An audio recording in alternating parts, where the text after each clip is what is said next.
কাকু good morning. আরে সকালবেলা উঠে গেছিস, গুড বয়। রোজ এরকম সকালে উঠবি, তাহলে দেখবি ব্রহ্মাণ্ডের সঙ্গে একটা গুড রিলেশনশিপ হবে, আত্মার সংযোগ। খালি পা রোজ এরকম সবুজ ঘাসে ঠেকাবি, তাহলে এই সবুজ এই পা দিয়ে উঠে এই এই এই এই এই একদম ঘিলুতে ঢুকে যাবে, বুদ্ধিমান হবি।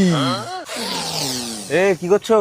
আরে পাতা থেকে অক্সিজেনটা ডিরেক্ট ইনসাইড করে নিলাম, ফ্রেশ পুরো, ওটা কাউকে আর দিলাম না।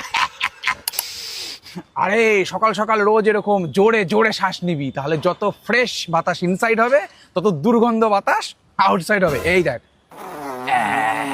রোজ সকালে এরকম করে সূর্য নমস্কার করবি, তাহলে সূর্য ভাববে তুই সূর্যকে বেশি রেসপেক্ট দিচ্ছিস, তাহলে তোকে ভিটামিন ডিটাও আলাদা করে বেশি পাঠাবে। চা খাবেন? এই, চা খাওয়া একদম ভালো না। কেন? চা খেলে চা পাতা চাষ করতে হবে, তারপর এই পাতাটাকে টেনে তুলতে হবে, তাহলে তোর চা খাওয়ার জন্য গাছটা কষ্ট পেলো কিনা? এটা কি ঠিক? পাপ, চা খেলে নরকেও জায়গা পাবি না। হে কাকু কি করছেন এটা? আরে প্রকৃতিকে ভালোবাসছি হাম্ম, প্রকৃতিকে ভালো না বাসলে প্রকৃতি আমাদের ভালো কেন বাসবে? হ্যাঁ, যা দূর হ।